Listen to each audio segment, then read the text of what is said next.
Hello and welcome to this guitar video lesson. My name is Jake Reichbart, and in today's lesson it will be my pleasure to share with you a complete as guide as I can for drop chords, my patented, I suppose, slot system, which is an extension of the drop system, and inversions.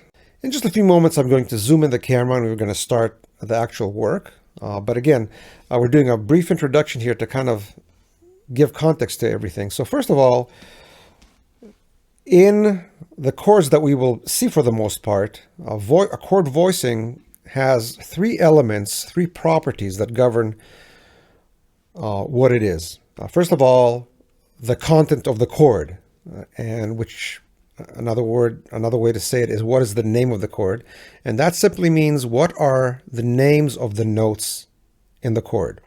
So for example, as you may very well know, this is a C major 7. Without any other information, this is a C major 7, but so is this, and so is this, and so is this, and so is this, and so is this.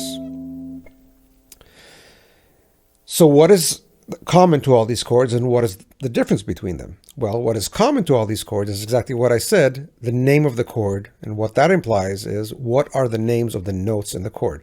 All of these voicings that I just played have the notes C, E, G, and B in them, and that makes them a C major 7 chord. It does not provide us with any other information, and the two additional elements or properties of this chords are the voicing and the inversion. So what is a voicing and what is an inversion? I'll start with the latter. The inversion simply tells you which note is in the bass, which note is at the bottom. When you have a chord that has the root, the C in this case, in the bottom, that is a root position chord, or zero inversion. Nobody calls it that, but that's essentially what that is. So from that standpoint, this chord and this chord share that exact same property. Both of them have the C in the bass. In fact, so does this one, which is the same as this. And they were all C major 7s. So what is the difference between them? Well, that is the third and final property, and that would be the voicing. And the voicing is the property of a chord that tells you that regardless what the names of the notes in the chord are, and regardless of the inversion, it tells you how the notes are spaced out. Let's get started by defining voicings and then see the different voicings that we're going to play.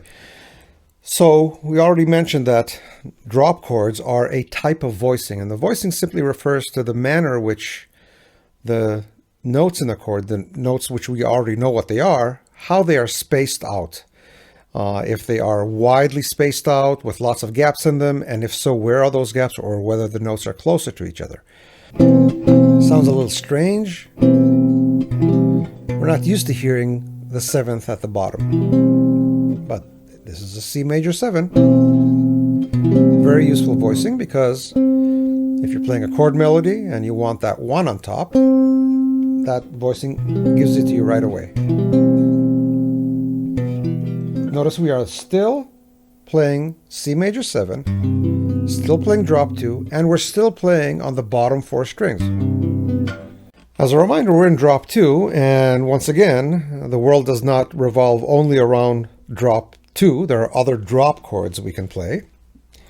And by the time you add the different types of chords you can play and all the inversions, you can see that we're talking about thousands of fingerings here. So where to branch off first? I would say let's stay with drop 2 for the moment and look at different types of chords. I mentioned briefly in the introduction that the way we construct these chords originally comes from the scale. So let's look at the diatonic scale for a moment.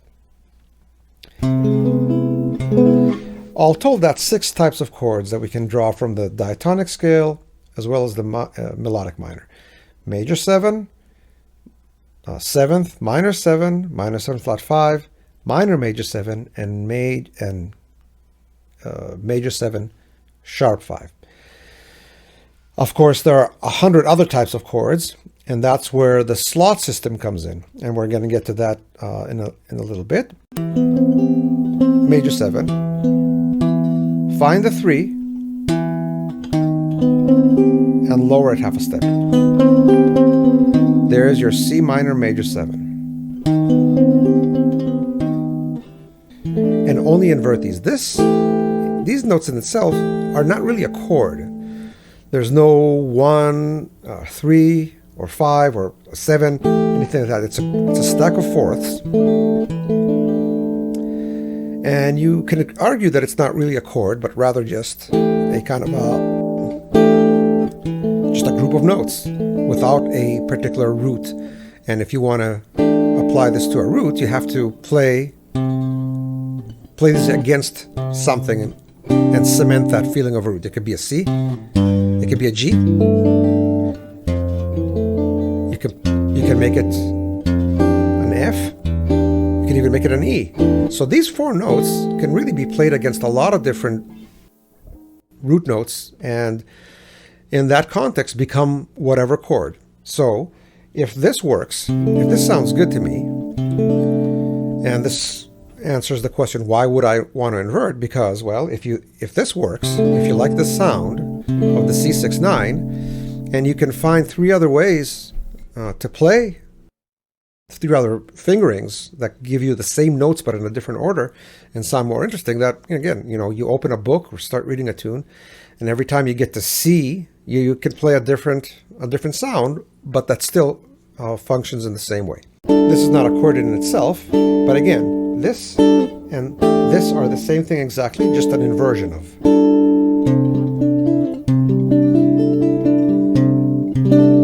So you get another interesting voicing for a C6-9, or an F major, or an E minor, or any of these other chords that we said that it can be. If you take these 4 notes and play them against whatever, it will be any of those other things.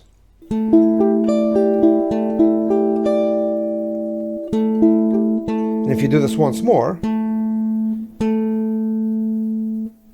the 13 becomes a 9 right here. The 3 becomes a 5 right here. So we got these 2. The 5 becomes a 13 right here. And the 9 becomes a 3 together. Again, a very interesting sound that sounds really good against the C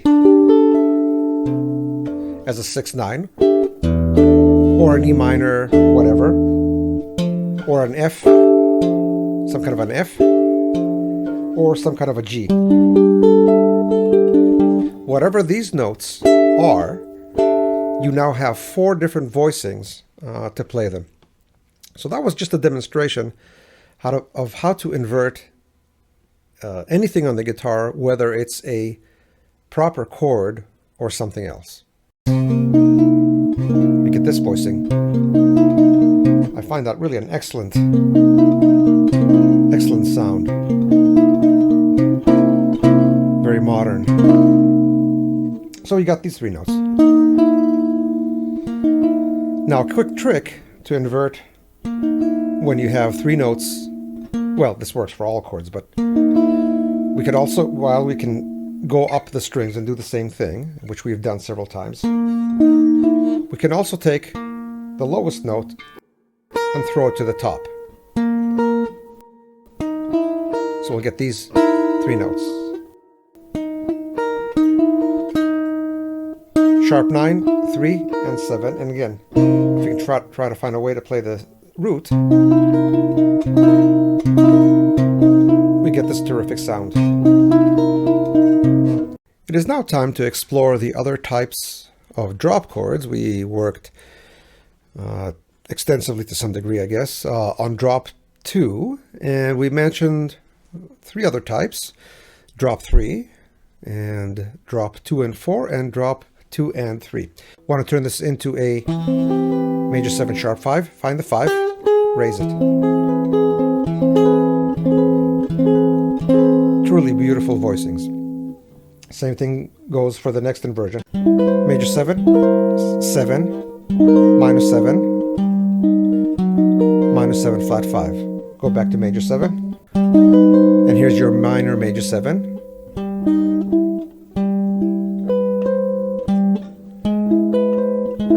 How interesting. When the 5 is in the bass and you raise it half a step.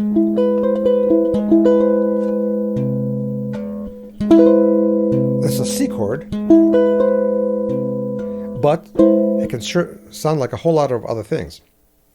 One of the more interesting aspects of this lesson is something that I have come to call the slot system, not a particularly catchy name.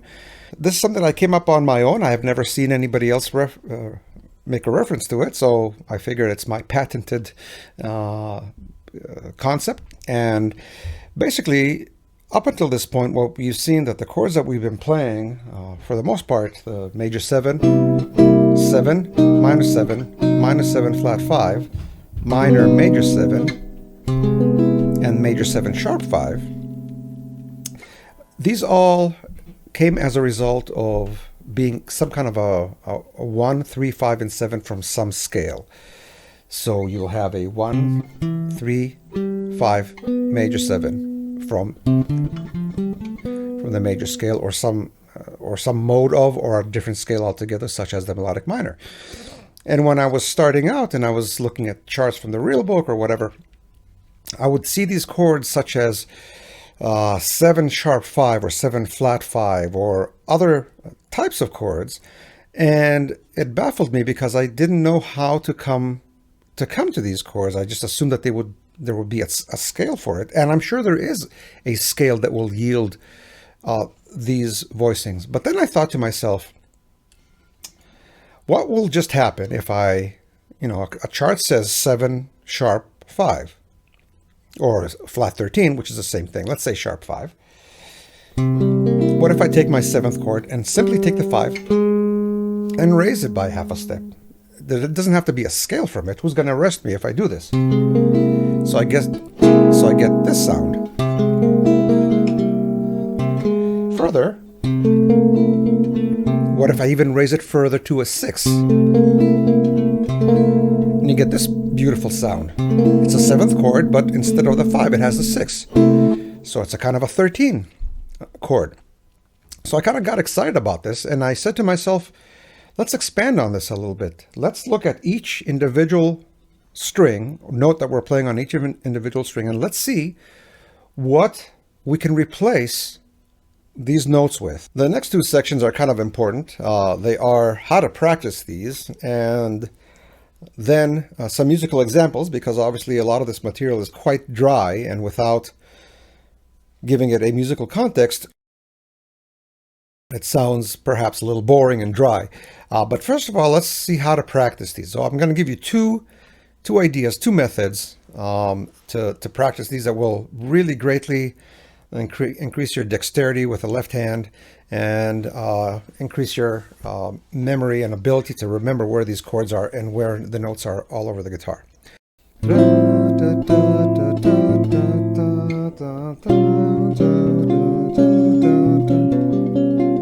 Interesting and strange sound. You may like or not like it, but it is a correct one. The next one.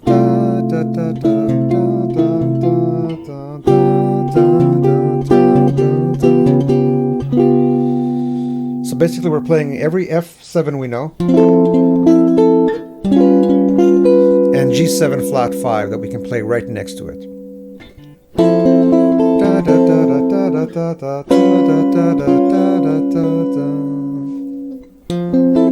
Let's play this inversion.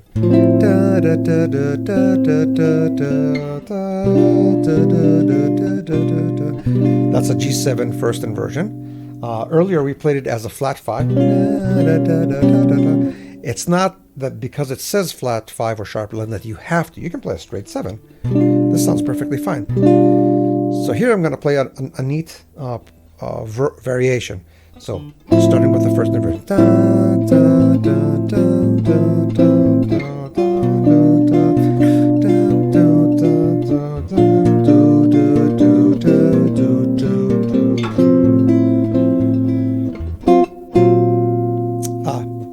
So what did I do here? I played everything that I played in the root position. I moved it up one inversion. So instead of this, I played this. Instead of this, I played this. Instead of this, I played this. And then, remember, one of the exercises that we did was play 2-5-1s. So this is a 2-5-1. G minus 7, because that's the first inversion of this. And this chord, remember we did an exercise where we said play a 2 chord and then look for the closest 5 chord. Well, this is the closest 5 chord. That is a C7 third inversion. And look how, remember we said 2 notes stay the same, 1 note moves down half a step, one note moves down a step, and the other 2 notes stays the same. And back here, so da da da da da da da, or this.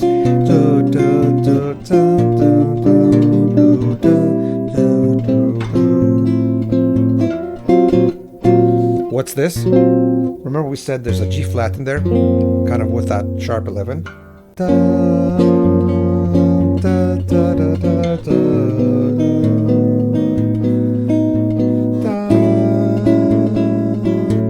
That's beautiful.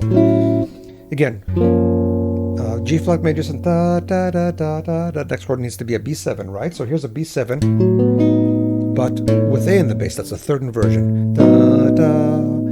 The next chord now is again a G flat minor 7. So that's already sharing this bass note. So let's play this inversion. So together, da da da da da da da.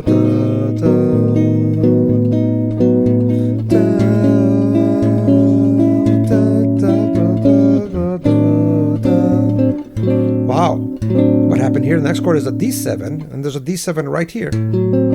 Second inversion with A in the bass.